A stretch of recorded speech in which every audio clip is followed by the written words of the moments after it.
ओम नमो भगवते वासुदेवाय नमः। बोलिए श्री तुलसी सालिग्राम भगवान की जय। ओम नमः शिवाय। हरे कृष्णा। प्रिय भक्तगणों, एकादशी पारण का दिन है। आज अपना व्रत खोलेंगे। इस दिन तुलसी माता की कथा, ठाकुर जी की कथाओं को सुनने से ही यह पुण्यदायिनी व्रत पूर्ण माना जाता है। तुलसी पारण कथाओं को सुनने से परिवार में सुख शांति खुशहाली बनी रहती है, मान प्रतिष्ठा समृद्धि प्राप्त होती है। ये भगवान तुलसी सालिग्राम जी की चरण कमलों का ध्यान करते हुए कथा का रसपान करते हैं। एक संत वर्षाना में रहते थे और हर रोज सुबह उठकर यमुना नदी में स्नान करके राधा जी के दर्शन करने जाया करते थे। यह नियम हर रोज का था। जब तक राधा रानी के दर्शन नहीं कर लेते तब तक जल भी ग्रहण नहीं करते थे। दर्शन करते करते तकरीबन उनकी उम्र 80 वर्ष की हो गई। आज सुबह उठकर रोज की तरह उठे और यमुना जी में स्नान किया और राधा रानी के दर्शन को गए। मंदिर के पट खुले और राधा रानी के दर्शन करने लगे। दर्शन करते करते संत के मन में भाव आया कि मुझे राधा रानी के दर्शन करते करते आज 80 वर्ष हो गए, लेकिन मैंने आज तक राधा रानी को कोई भी वस्त्र नहीं चढ़ाए। लोग राधा रानी के लिए कोई नारियल लाता है, कोई चुनरी लाता है, कोई चूड़ी लाता है, कोई बिंदी लाता है, कोई साड़ी लाता है, कोई लहंगा चुनरी लाता है, लेकिन मैंने तो आज तक कुछ भी नहीं चढ़ाया है। यह विचार संत जी के मन में आया कि जब सभी मेरी राधा रानी के लिए कुछ न कुछ लाते हैं तो मैं भी अपनी राधा रानी के लिए कुछ न कुछ लेकर जरूर आऊंगा। लेकिन क्या लाऊं जिससे मेरी राधा रानी खुश हो जाए? तो संत जी यह सोचकर अपनी कुटिया में आ गए। सारी रात सोचते सोचते सुबह हो गई। उठकर स्नान किया और आज अपनी कुटिया में ही राधा रानी के दर्शन पूजन किया। दर्शन के बाद बाजार में जाकर सबसे सुंदर वाला लहंगा चुनरी का कपड़ा लिए और अपने कुटिया में आकर के अपने ही हाथों से लहंगा चुनरी को सीला और सुंदर से सुंदर लहंगा चुनरियों में गोटा लगाए। जब पूरी तरह से लहंगा चुनरी तैयार हो गया तो मन में सोचा, इस लहंगा चुनरी को अपनी राधा रानी को पहनाऊंगा तो बहुत ही सुंदर मेरी राधा रानी लगेंगी। यह सोचकर आज संत जी उस लहंगा चुनरी को लेकर राधा रानी के मंदिर को चले गए। मंदिर की सीढ़ियां चढ़ने लगे और अपने मन में सोच रहे हैं, आज मेरे हाथों के बनाए हुए लहंगा चुनरी राधा रानी को पहनाऊंगा तो मेरी लाडली बहुत सुंदर लगेगी। यह सोचकर जा रहे हैं। इतने में एक वर्षाना की लड़की आई और बाबा से कहने लगी, बाबा आज बहुत ही खुश हो, क्या बात है? बाबा बताओ ना। तो बाबा ने कहा, लाली आज मैं बहुत खुश हूँ। आज मैं अपने हाथों से राधा रानी के लिए लहंगा चुनरी बनाया है। इस लहंगा चुनरी को राधा रानी जी को पहनाऊंगा और मेरी राधा रानी बहुत सुंदर दिखेंगी। उस लाली ने कहा, बाबा मुझे भी दिखाओ ना, आपने लहंगा चुनरी कैसी बनाई है? लहंगा चुनरी देखकर वो लड़की बोली, अरे बाबा राधा रानी के पास तो बहुत सारी पोशाक है, तो ये मुझे दे दो ना।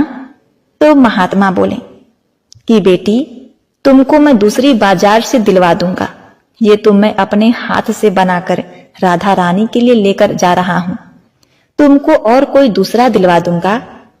प्रिय भक्तों, लेकिन उस छोटी सी बालिका ने उस महात्मा का दुपट्टा पकड़ लिया। बाबा ये मुझे दे दो।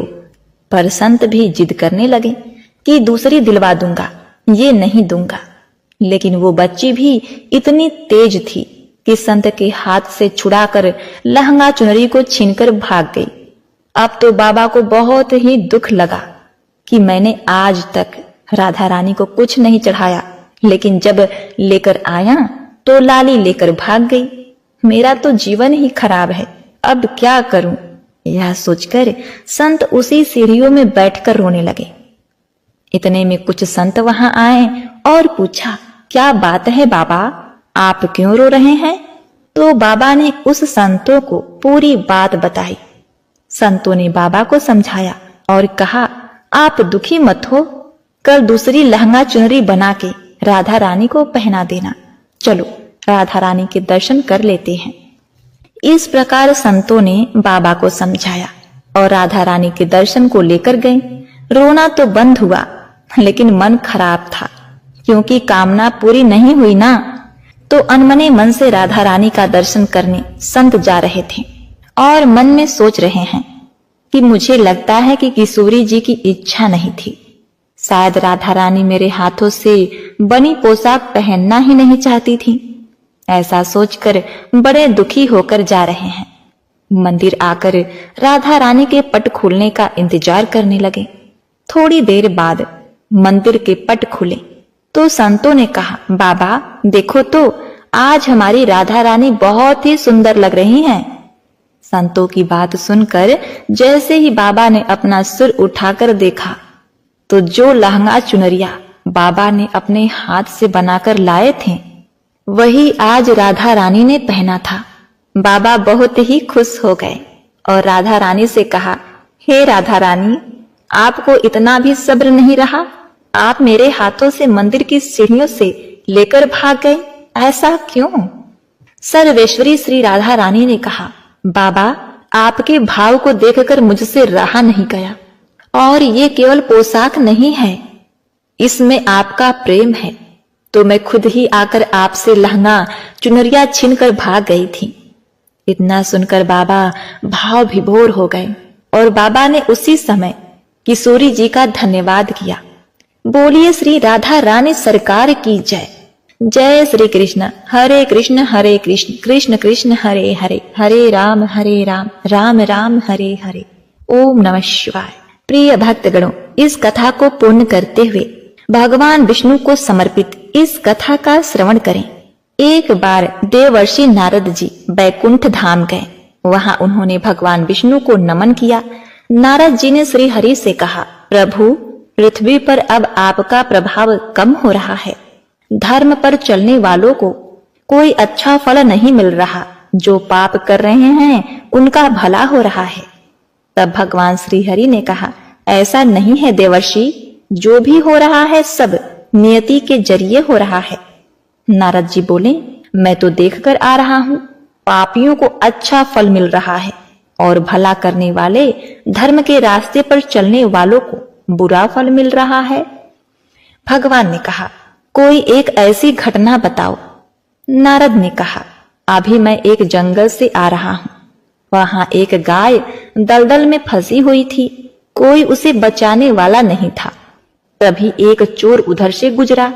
गाय को फंसा हुआ देखकर भी वह नहीं रुका। वह उस पर पैर रखकर दलदल लांघकर निकल गया। आगे जाकर चोर को सोने की मोहरे से भरी एक थैली मिली। हे प्रभु, थोड़ी देर बाद वहां से एक वृद्ध साधु गुजरा। उसने उस गाय को बचाने की कोशिश की। पूरे शरीर का जोर लगाकर उस गाय को बचा लिया, लेकिन मैंने देखा कि गाय को दलदल से निकालने के बाद वह साधु आगे गया तो एक गड्ढे में गिर गया। प्रभु बताइए, यह कौन सा न्याय है? नारद जी की बात सुनने के बाद प्रभु बोले, यह सही ही हुआ।